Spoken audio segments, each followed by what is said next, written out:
Hi everybody, and welcome to a special edition of AWS Floor28 News. And this time we have a special guest. We're going to talk about semiconductors. And I have with me David. Hi David. Hi, nice to meet you, and great to be here. How are you doing?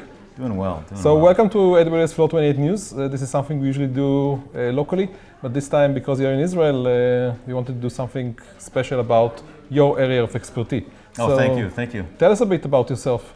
Yeah, I'm David Prowse. I drive business development globally for the semiconductor and high-tech industries. Very relevant to this. Yeah, so I talk to semiconductor customers, folks that do semiconductor design, manufacturing, right, and also kind of the OEMs and high-tech manufacturers that use semiconductor devices in their products. Okay, and what brings you to Israel? Oh, we have a lot of customers and partners here in Israel. It's actually a hotbed for semiconductor design technologies.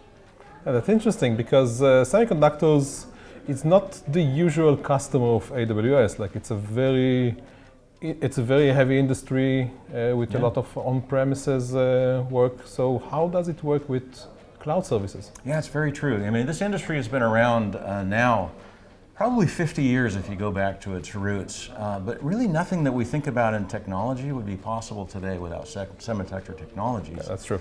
So it kind of is at the roots of all innovation in technology today. There's a lot of reasons now why cloud is making sense for semiconductor design in particular, verification of chips, and how we think about deploying those chips into actual products. It's actually an exciting time for cloud and semiconductor. Yeah, can you give me some specific technical use cases when semiconductors customers are using AWS services? Sure. Let's first kind of split up the semiconductor supply chain into its various components. We'll do this quickly. At the front end, you've got either fabless or integrated semiconductor companies who design the chips, perhaps brand of the chips, and are going to bring them to market. Can you give me a name for the audience that are not familiar with this here market? in Israel, Marvell would be a great example of this. Intel, of course, is a integrated semiconductor company. Samsung as well. There's many others. NVIDIA, many of us have GPUs in our PCs, or we use them in the cloud. So these are all semiconductor companies, and the trend for many years has been to actually be fabless, meaning you just design the chips, you market the chips, but you don't produce the chips. Somebody else will do it for you. That's actually done by others, fabrication partners, So that's the other half of the supply chain. You've got pure play fabrication partners, TSMC in Taiwan, for example, UMC, Global Foundries, Tower Jazz here in Israel. Very important specialty foundry that's global, actually. And so they have different needs, of course. The front-end design engineers that will actually work on chips, they have a large need for compute, for doing things like simulations, for doing timing verifications, design rule checking, all the things you need to do to make sure that chip will actually function as expected when you have it fabricated. Because if you get it wrong, it can be $1 billion mistake, right? You miss your market, already shipped it, and you're done. And so for a device that's got perhaps billions of transistors on it at very high densities, making sure every one of those transistors functions as intended is super important in this industry. And that's demanding more and more compute and storage to do that. And then on the back end, of course, there's other use cases for smart manufacturing, for yield analysis, a ton of things happening in that space as well. And basically they're expanding their historical workloads on the cloud and getting any type of resource, any amount of resources from AWS. That's right, and increasingly they're doing this in cooperation with the vendors of software in this space. So if you're doing electronic design of any kind, whether it's printed circuit boards or chips, you're going to be using electronic design automation software, EDA software, right?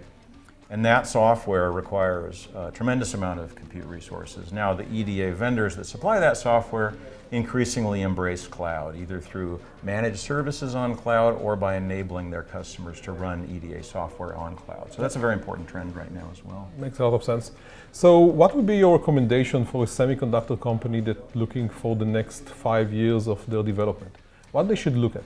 Yeah, I mean, look at how you can innovate rapidly. The semiconductor industry goes in waves, right? So we've just come out of a period of tremendous growth, and particularly for memory devices, a lot of revenue generated in chip companies. There's a lot of uncertainty right now in the semiconductor market, and so uncertainty makes it difficult to forecast your IT needs. In particular, IT needs around next generation semiconductor design. So even if you're not using cloud today, be prepared, because if you need to get extreme scale to go to the next generation of density, 7 nanometers to 5 nanometers to 3, you'll need access to massive amounts of compute. So build your knowledge. Build your knowledge. You know, get your teams ready. Make sure that your software vendors are ready, and burst to cloud. Do some early experiments. Make sure you're able to do this when the time comes, or do it now to innovate quickly on new projects. That's great. Okay, so I hope you had a great time in Israel. What's next on your agenda? Where are you going next? Well, wherever semiconductors are designed and manufactured, that's where I go. So I'll spend a lot of time in California in the coming weeks, China, Korea, elsewhere. Okay. The semiconductor industry is globally distributed. It's a global industry, a complex supply chain. So we're talking to everyone we can about this and helping them migrate to cloud on behalf of Sounds like you're having a lot of fun. Oh yeah, yeah. Okay, thank you very much, David. Thanks for having me here. And thank you very much for joining us for another Floor28 news. See you next time. Bye-bye. Bye-bye. Bye.